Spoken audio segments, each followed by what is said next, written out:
risk-free for 30 days and feel the difference. Go to NordicTrack.com or call 877-895-6190 now. The Freeze-Dried Trainer by Nordic Track. Rise above the ordinary. Before startups gain momentum, they can't always afford office space, so co-working spaces are one solution. One that has housed over 800 companies is called The Yard. Morris Levy is the founder. He is with me now. Morris, welcome. Glad to have you with us. Thank you for having me. So you've been running this for about 4 years, That's and I know you have at least 800 grateful New York area startups. So you have some space in Brooklyn, some space in Manhattan? That's correct. We have 1 space in Brooklyn and 3 spaces in Manhattan with another 2 coming up.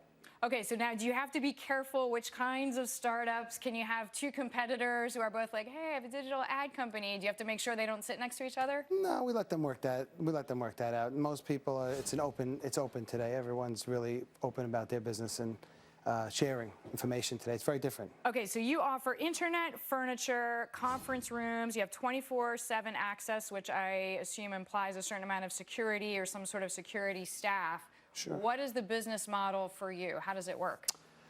We provide a space that's comfortable and with a great vibe. I mean, most of our startups that join the Yard have visited most of our competition, and they choose us for a reason because we provide an atmosphere that is just very comfortable, very efficient, and it's a great place to grow your business and get out of your home. Get out of your home, but how do you make money? I mean, what are you charging them? Do you charge by head? Do you charge by, what if there's a guy who comes in and says, like, I really need to take like 5 desks because I'm building models and I need space? Well, we have different size offices, so we charge by the desk. If you have a company of 6, you take a space for 6. Some people take different size spaces. We've had many successful, noteworthy companies that have been with us, and they've grown exponentially. Name some names? We've had Uber with us for their first year in New York City, and they got so big that we had to kind of ask them to leave. And we've had some other very noteworthy companies. We have a company with us now called Maker that just got acquired by Staples, as well as a company that makes pins, who's doing a fantastic job. I mean, it's not only for startups. We have the full gamut. We've had Golden Globe winners and Oscar winners there, too, writing stories. Writing stories. Okay, so in other words, working on screenplays or some sort of creative project. That's correct. They just don't want to be at home. Or at Starbucks. Well, you know what? The atmosphere inspires creativity, and seeing other people in motion just gets you going in the morning. It's good to have a routine, especially for creatives, if they are working and writing. Sometimes it is helpful to be around other humans, as it turns out. That is correct. It's nice to see other people, yes. What do you think about the New York startup community? We talk a lot about it on the show. I mean, are you still seeing as much demand, or do you see, okay, people come in and then after a year their idea didn't work and they have to go back and get a real job? You see a lot of everything. You know, on average, people stay with us 8 months, but we had people with us since the day that we opened. So we're not only for startups, but to answer your question directly, there are so many companies. It's a really difficult question. I'm sorry. No, that's okay. But I it's mean, hard to pin that one down. Do you see kind of waves, like, you know, for example, after graduation? Like, do you see just this influx of demand now because people think, okay, I graduate, I'm really just going to give this idea with my buddies, everything I have, and I'm going to take a few months and do it? We see a little bit more of that in Brooklyn, where it's a little bit more cost effective. You know, in the city, the spaces are a little bit more expensive. So in Brooklyn, we offer, you know, a more economic entry-level membership. So you see a little bit more of that in Brooklyn, yes. All right, so Morris, before I let you go, I have to ask you, 4 years doing this in particular, what has been the biggest surprise to you?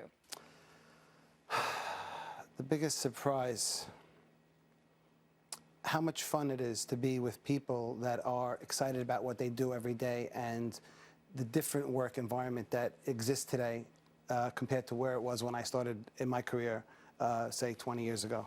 And just a lot more exchange, a lot more free flow information. Real quick, we've had someone with us who's a little, you know, further on in his career, and he told me a compliment that I think about every day. He says he never enjoyed coming to work in his whole career as much as he likes coming to work at the Yard. So that, for me, is really, you know, you can't put words to it. Nice. Glad to have you with us. Thank you for having me. A little shot of Prozac, Morris. You're walking Prozac, founder of The Yard.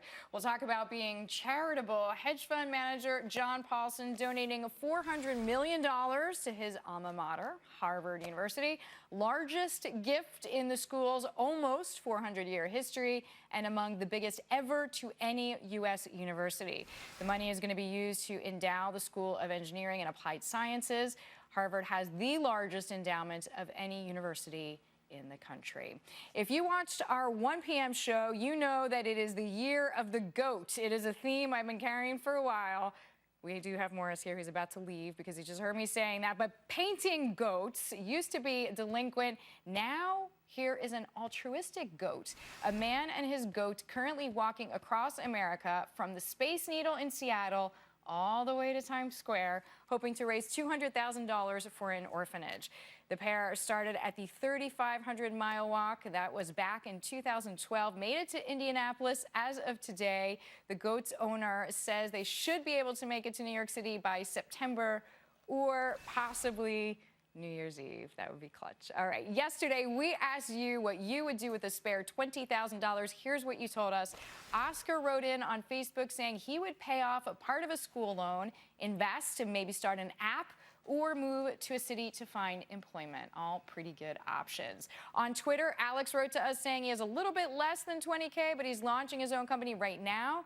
And it's great to know that he is on the right track. If you have a comment or a question, tweet it to us at RiskRewardFBN. You can also go to our website. Full interviews, bonus content is